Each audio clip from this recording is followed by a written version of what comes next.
You guys, the topic for today is creating our future. Summing it up, creating our future. But just in case there's anyone that's new here, my name is Lita, and please know that I am not a doctor. I'm just someone who's super passionate about keto, low carb, natural health, ways that we can improve our health naturally. But anything I talk about is just my opinion. So please speak to your doctor.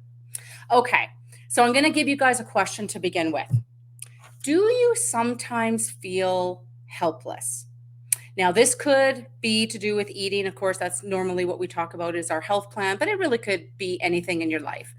Like situations are out of your control. You try, but then something kind of gets in the way. You try to plan, you make a great plan, but then you don't stick to the plan. Do any of these things ever happen to you guys?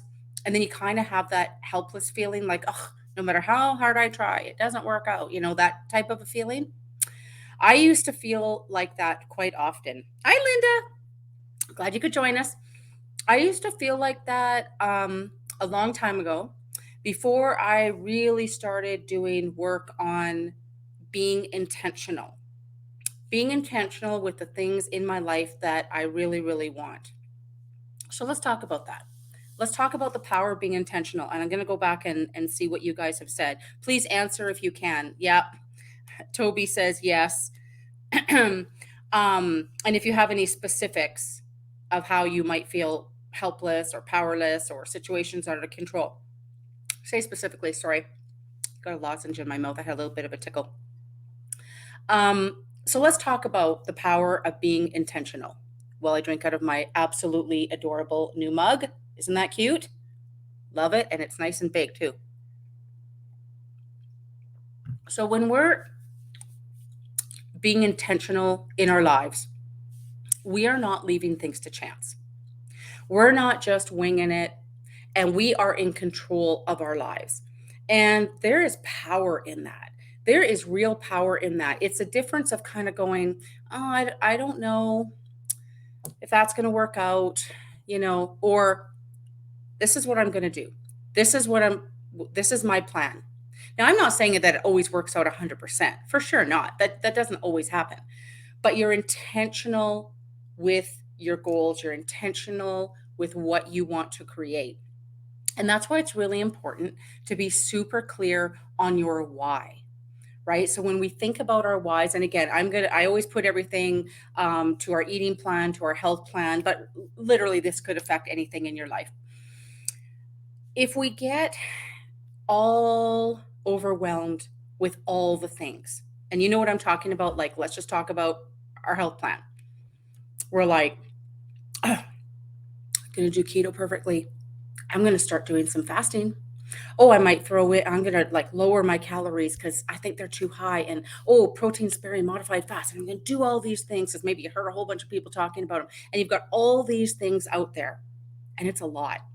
And it can be so overwhelming. And when you're doing too many things at once, sometimes it's hard to know what is actually working for you. But more than that, it's too much. It's too much mentally and it's too much physically for your body to kind of handle all that. That's like when people start keto and we say, you don't have to start right off the bat with your perfect macros and cutting out every single thing that's high carb or whatever. You can ease into it. You can go in by just letting go of all the grains for a little bit and getting used to that, and then letting go of the high carby stuff for a little bit and getting used to that, and incorporating a bit more fat and a bit more protein. And once you're starting to feel the zone, then maybe start tracking your macros so that you can really fine tune it a bit. And that's just kind of what I mean is when we think about our why, what is the most important thing? So let's say that for me, and this went on for quite a long time, my most important thing, my why, was healing my thyroid. I had hypothyroidism. It was to the point of if I didn't figure this out, I may have had to have gone on medication. I didn't want that. I would prefer not to do that. So I was like working with my naturopathic doctor, and what do I need to do? What do I need to do in order to turn this thing around? That's a whole other topic that we could definitely talk about. And if you look in success stories, I think it's guide number 10. I have my full story in there if you want to read it. But there were certain things that I had to be intentional about, or I was not going to make that goal. And at the time that I was working on that, I wasn't trying to throw in everything else. Like, I wasn't saying I have to exercise 7 days a week and I have to do perfect keto macros and I have to fast and I have to whatever. I really laser focused on what I was working on. Now, those other things were kind of in there too, but I didn't try to do every single thing at once perfectly or whatever you want to do it, because it's too much. It's too much sometimes. So when you think about what it is that you are really striving for, what is your why? If you are diabetic, for example, your why is getting your blood sugar down. Maybe you're trying to get off medications or whatever. That would be your number one why, and everything that you do should be focused on that. That should be your number one thing. And also remembering that being imperfect is totally fine. You know, having intentions in what you want and trying to make these things a reality doesn't mean that we're perfect. Absolutely not. But we're just being intentional and laying out what it is that we want and how are we going to get there. And when you're doing things or not doing things, you say to yourself, this thing that I'm doing or this thing that I'm not doing, does that meet my why? Does that make sense with my number one why? And if it doesn't, then it's best not to do it or best to do it, depending on what we're talking about here. Like, if it's, for example, say it's diabetes, and you know that if you take a 10-minute walk after you eat, it really brings down your blood sugar.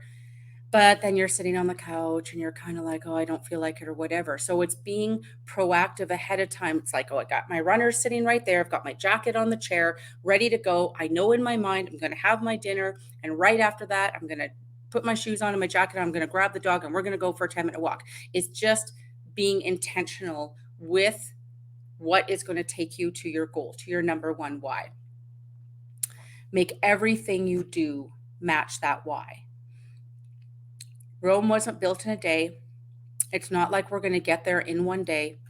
Overwhelming ourselves with too many things is a recipe for disaster too, because it's, I don't know about you guys, but I kind of go armadillo when I I get overwhelmed, too many things that I'm trying to do and it's just way too stressful. And then you kind of go, forget it. I'm not doing anything, right? We don't want that. We want to feel nice and balanced. And every time we do these little steps that are taking intentionally doing these little steps that are taking us to our number one why, they're wins. We're winning. We are feeling good about ourselves. We're feeling confident in ourselves. And easing into it one at a time is really, really important. Not trying to do everything at the same time. Linda says, feeling like that for weeks. Example today, planned my OMAD after dinner, sliced a small piece of cake. Ugh, now I feel like a failure. I can't trust myself. Well, you definitely shouldn't feel like a failure. Linda, you have proved over and over again that you totally can do it. But so this is where maybe we have to back the bus up a little bit and say, okay, so I don't know the circumstances, but why was the cake there in the first place? Like, was the cake there because did you make the cake? Did somebody else bring the cake in? What's the reason why it's sitting there? Did you think that maybe you could resist, but then, at the end you couldn't resist? I'll tell you one thing that happens to us a lot. My husband, he gets gifts given to him from different people at work and stuff. And here in Canada, Purdy's chocolates is a very nice gift. It's sort of like the gold standard for really pretty good chocolate. And he always is given like this monster box, like the box got to be $50. I mean, it is a massive box of chocolates. I don't buy chocolates. I don't buy that kind of stuff. I hardly even do baking anymore at Christmas time. Very, very little anymore. And anyway, so he comes home with these chocolates. And it's like, if I allowed those chocolates to sit on the counter, oh my gosh, like I can't resist it because they're so darn good. Now, I made a deal with him. I'm like, listen, I'm not going to tell you that you can't have your chocolate if you want to have your chocolate, but I need to keep them in the freezer. And here's the reason why. If I want something like that, if I sort of had a craving, like, oh, I know that those Purdy's chocolates are in the freezer, they're rock hard, solid frozen. I'll break a tooth. I have way too much to work in here to afford to do something like that. So there's no way I'm going to do that. And there's no way that I'm going to take the time to, like, if I'm going to do it, it's going to be a last minute, oh, I can't stop myself and I'm just going to have it. It's not going to be take it out, put it on the counter, let it thaw for 20 minutes to a half an hour till it's a nice, whatever, I'm going to eat it. So I know that keeping it in the freezer is protecting me. Now, if he can eat them solid frozen like that and it doesn't seem to bother him, or he lets it melt in his mouth, whatever. That's just the little boundary that I set for myself to keep that out of the way. Just another example, for people that might be saying, like, people in my family have stuff sitting around and it's not fair and I can't help myself or whatever. Okay, so one little example, another one with the husband. It's just the two of us now. Kids have moved out. He likes to have his chips. He likes to have his chips in the evening sometimes. And that is my weakness. If there are potato chips around, that is my weakness. And I'm like, unless I'm super in my resolve that day, I might go, well, just a few, my carbs are kind of low, etc. Right? Make the excuses. So I kind of made a deal with him. Every night, I usually go and read for about an hour on my own. I just have a little room that I go to and I just like to read. And I said to him, would you mind just having your chips when I go down to read? You got an hour. Eat whatever you want, put it away. And then when I come back upstairs, it's not even sitting there. That works really good. It's just compromises, right? Compromises with people. I'm just curious why your cake was there. Beth, yes, I call it a possum. My brain locks up. I forget. Yeah, absolutely. Right. It's just when there's too much going on, it's just overwhelming. And then some people, everyone handles it a little bit differently. Mine is kind of like deer in the headlights and I just check out kind of thing. Some people get angry. Some people get, bad moods, whatever. I mean, everybody has their own thing, but it doesn't help trying to do too many things at once. This will be a whole other topic, and we have talked about this before, but I think it might be worth doing again. But just talking about the different phases of keto and the different things that you can do and how you don't have to do every single thing at once. And one other little point, again, sidebar, but if we're doing pretty strict keto and really, really sticking to our macros, going too low in calories or doing too much fasting is a recipe for disaster, because what ends up happening is that your blood sugar is already really low and then you're not quite getting enough. And for anyone that has a problem with binging, that's always when I go off the deep end and I end up binging. So I've realized for myself, I sort of have to sort of pick and choose how I want to do it. I can do my pretty good macro, being really strict keto, but then really no fasting, keep my calories pretty reasonable. Or I want to really get into some fasting. I'm trying to get some autophagy going. I'm trying to, there's just, we cycle through things, right? Depending on what we're working on. And if I'm getting into that, I'm jacking up my fat big time. Huge. I jack up my fat big time. I think Beth does that too. I can't do both at the same time. It is a recipe for binging. But anyways, we'll do another talk on that. That's just a little sidebar in case anybody was having that kind of a problem. So, being intentional. Let's get back to our topic here. Get back to my notes. Being intentional. It's being proactive. It's planning. The other day, Beth went into the group. She realized she was struggling with her schedule and what's going on in her life. And she reached out in the group and she said, hey guys, I am looking for easy keto dump recipes, meaning grab a bunch of ingredients, throw it in a crock pot or something and let it go so that I can go do my life. And then I can come back and dinner's pretty much made. She has realized in her life that if she doesn't do recipes like this, she's not going to be successful. She absolutely did the right thing, went to the group and asked for help. That's what the group is for. That's what our support group is for helping people wherever they're at. And I really encourage you guys, anytime that you're struggling with something or you're just have a question, or you want some ideas for things, reach out in the group. Everyone is so happy to help. So planning ahead, meal planning, grocery shopping, prepping, getting into routines. That is super awesome for when you're trying to be intentional. Setting up these habits and routines are critical. I'll give you an example for myself. Sundays and Wednesdays, okay? I take a bunch of chicken breasts and I throw it in the Instapot, but you could do the same thing with the crock pot, like a bunch of them, and I put it in there and I let them cook and I make a huge salad. When I say a huge salad, I've got a container that's like, it's big, right? So that is enough to do us until at least Wednesday. And then by Wednesday, I'm making more chicken and I'm beefing up the salad or making a more salad or whatever. So that doing that 2 times a week is good for the whole week. That's my husband and I. We both have salads every day at lunch. And honestly, I don't need to be I don't need to change things up that much. I definitely want a big salad every day. I grow my own sprouts and microgreens and stuff, and I always want to get that in for my health. And I find like by dinner time, I kind of just don't have it in me to have a big salad. Like, but lunchtime, I really do want a big salad. And I'm okay having chicken every single day. I don't need to mix up the meat because every day at dinner, we're having a different kind of meat. It's not going to be chicken, probably. So for me, just setting up that habit is just an automatic thing. It's no different than, like, say you do laundry on a certain time of day or whatever. Like, you just get into those routines. And it's so great because then when it's time to eat, you're not going, there's nothing here. Or you're doing like keto Tetris, you stand there at the fridge and you go, well, I got this many macros left. What can I have? And you're looking around and you're grabbing a piece of meat and a pickle and whatever, which, that's fine once in a while. But I just mean having these habits and being proactive and intentional with the things that are important to you. I know I want a salad every single day. Well, it's not going to make itself. So I got to make it 2 times a week. So it's sitting there ready. I want chicken on it. Well, if it's lunchtime and I got frozen chicken in the freezer, that's not going to help me. So cooking that up 2 times a week really, really makes a difference. If you're eating out, know what your plan is. Look ahead at the menu. What do they have? What can you bring to help?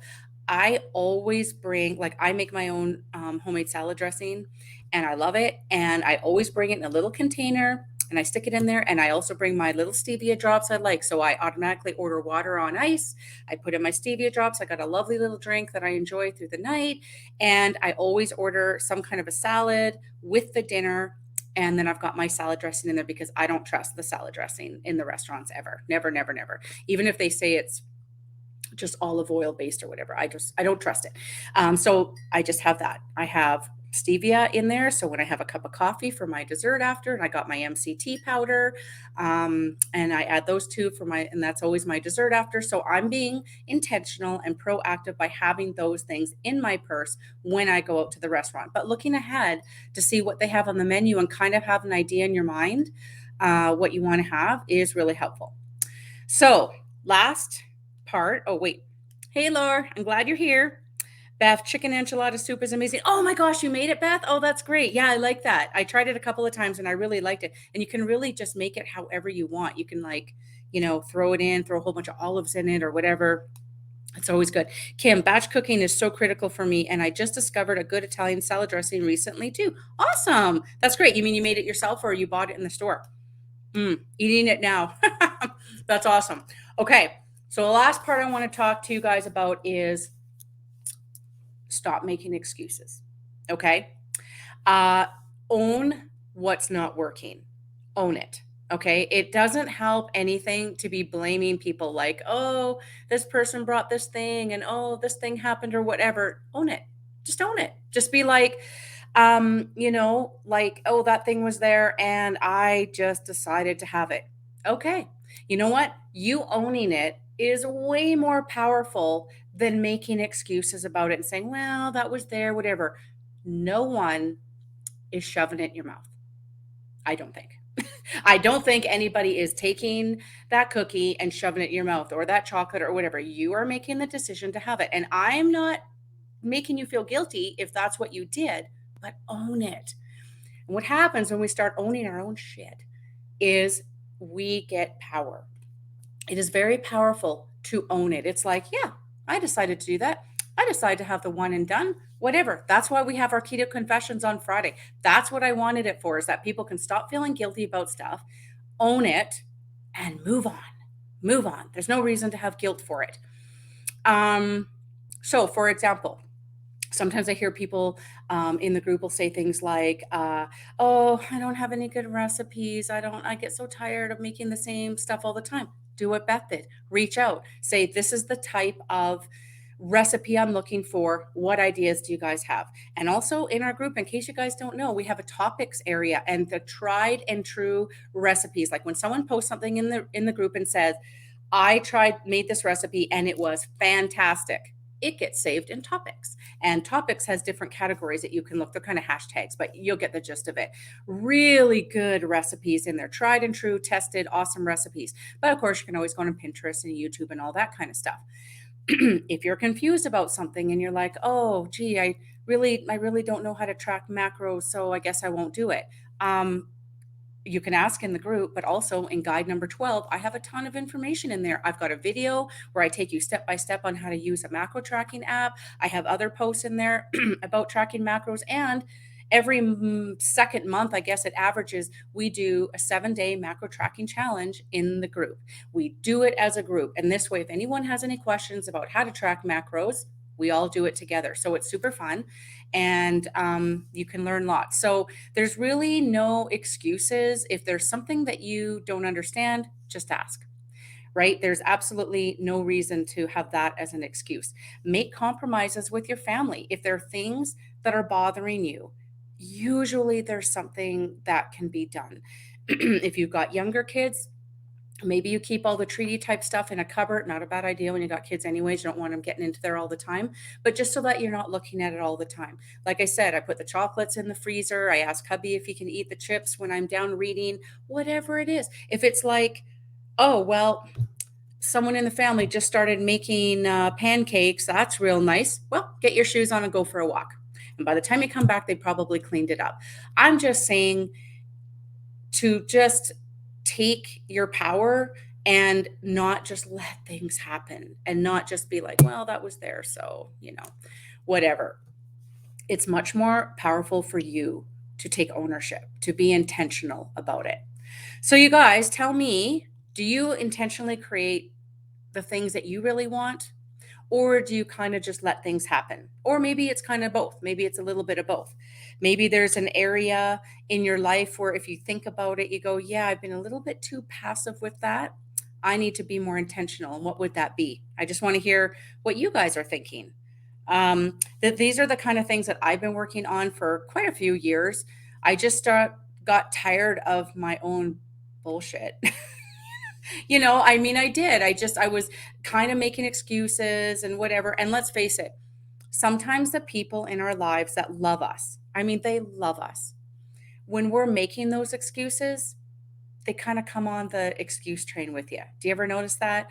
I mean, if I said to my husband, like, oh, I've really been good this week and I just really feel like having a treat tonight, he would say, you do amazing. You eat better than anyone I know. Have your thing. It's okay. And he means it with love. He is not trying to sabotage me at all. He is just trying to be there for me. But that sometimes doesn't help either, right? Because then the person in your life is like kind of, it just makes it easier. It makes it easier. So when you can be strong in your own resolve and you're like, this is it. This is what I'm doing, whatever, and you kind of don't look at outside influences, that's where the real power is, because then you are striving and you are getting to your goals.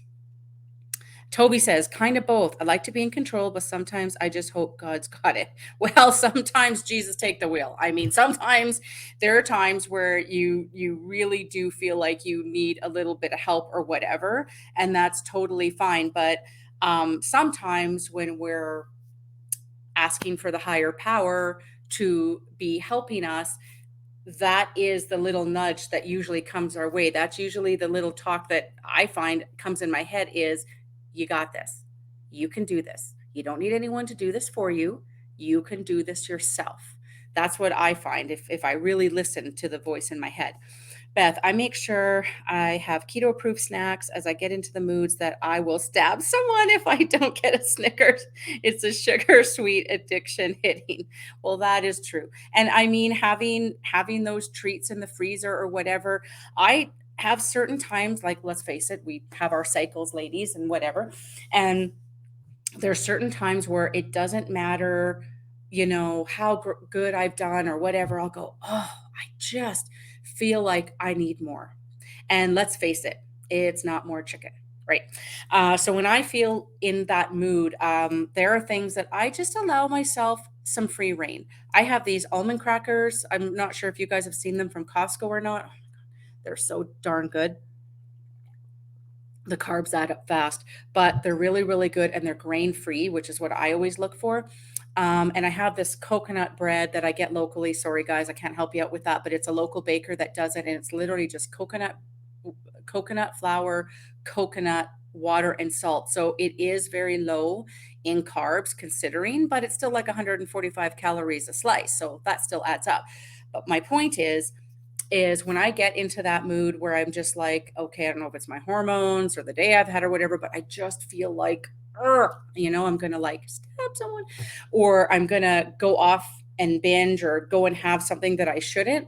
I say to myself, if I want to have some of those almond crackers, or if I want to have a couple slices of that coconut bread, yeah, it's going to make my macros are going to be off for today, but better to do that than to go way off on the other end. I allow myself to have those things. That's not a lose. That's like, I don't know. That's like listening to your body. Sometimes we do just need a little bit more carbs, right?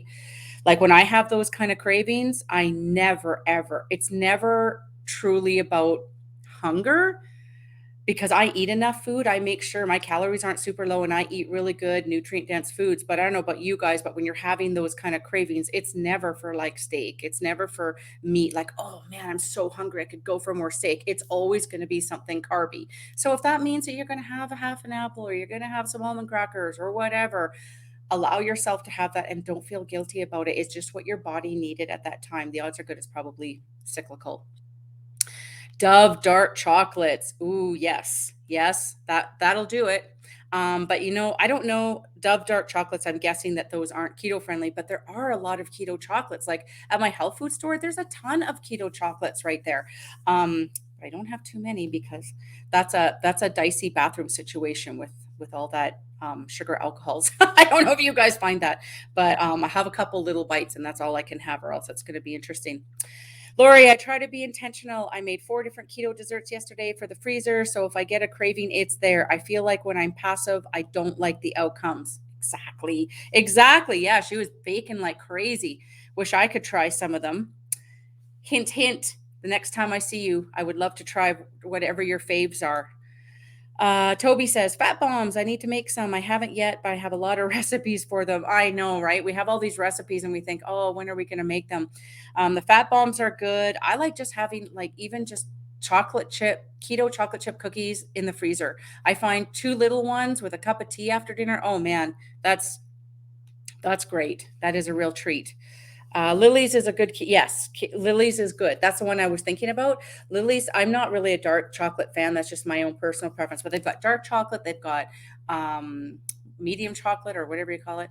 And they have some with almonds in them and different nuts and things like that. And at Christmas, I think they had like mint or some kind of candy cane or something. Anyways, there's all kinds of stuff. And that's really nice just to have on hand. I mean, if you really wanted to be, you could break up the little squares and then, throw them in the cupboard or in the freezer or whatever. And then you could just take out 2 squares or whatever.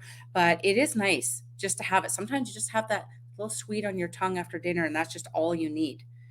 Um, Kim, Lita has a great peanut butter cup recipe she showed me. Oh, yes. I haven't made that for a long time. I gave it to Kim the other day.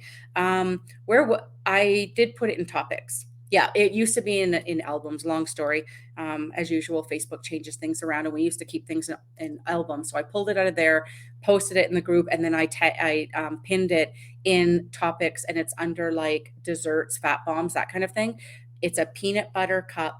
So good. So easy to make and so good. You pop one of those babies in your mouth after, and it's just like heaven. So I'm actually writing that down because I need to make some. I haven't made them for ages. Yeah, they're so good. Anyways, you guys, that was my message here for today. I just wanted to see how you guys feel. I feel like anytime in my life, whatever it is, it doesn't matter what it is, when I'm being intentional, when I'm very clear on my why, what is the reason why I want this, what is the reason why that is my goal, and then I'm intentional about the steps to get there, I just feel this confidence and power that is so different from the, oh well, I don't know, this kind of happened and whatever. It's just such a weak feeling when you leave things like that. I find it doesn't make us feel strong. It doesn't make us feel powerful or confident. So the more that we can be proactive in what we're wanting, but having some grace about, we're not perfect. We are not perfect people. And just because we decide to go off, it's more important to be like, yep, I decided to go off and have a one and done, and I own it. And now it's over and I'm moving on, is better than, well, I had no choice. This was here and, I had nothing else or whatever. Right? You see the difference between the two? Totally different. If you're going to go off, own it, own it, own it, and move on. That is honestly the best way. Janet, it's the exercising that I make excuses for, but it's a new year, so working on it. No excuses.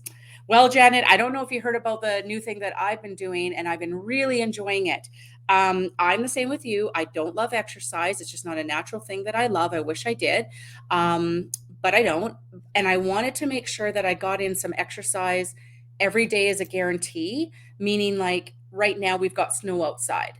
And I can't count on being outside saying, oh, well, if it's a nice day, I'm going to go for a walk in the afternoon. I can't count on that, at least right now.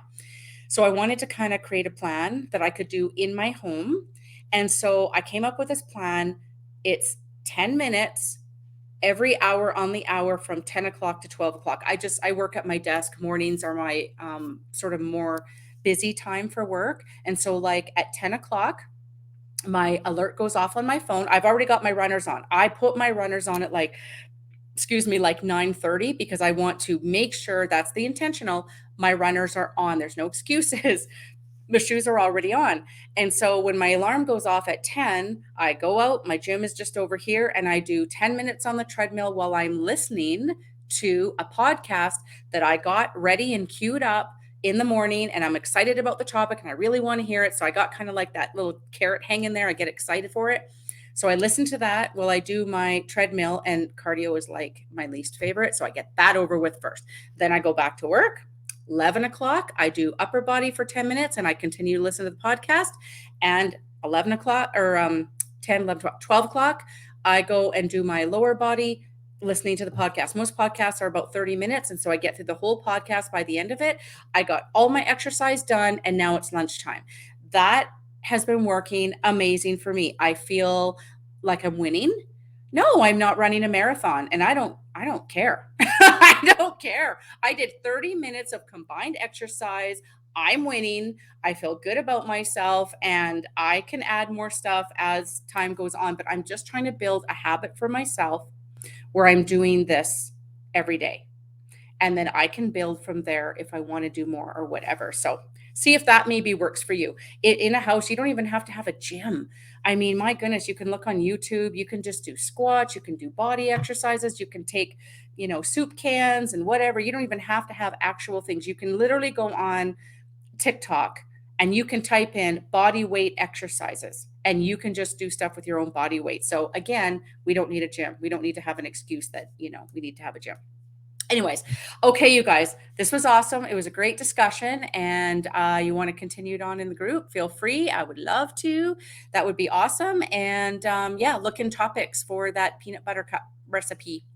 And if I think of it, I'll see if I can post it in here at the end, but I'm not totally sure how to do that, but I'll see if I can. It's an awesome recipe. Okay, you guys, you have a really nice night, and I'll talk to you later. See you in the group. Okay, bye. Hey guys, before you go, hit the like and subscribe button if you haven't already, and hit the bell notification so you can be notified every time we have a new video posted. Also, down in the description, I will have links to everything that we talked about in our chat today, including information on how you can join my Intentionally Bare Keto support group. See you next time.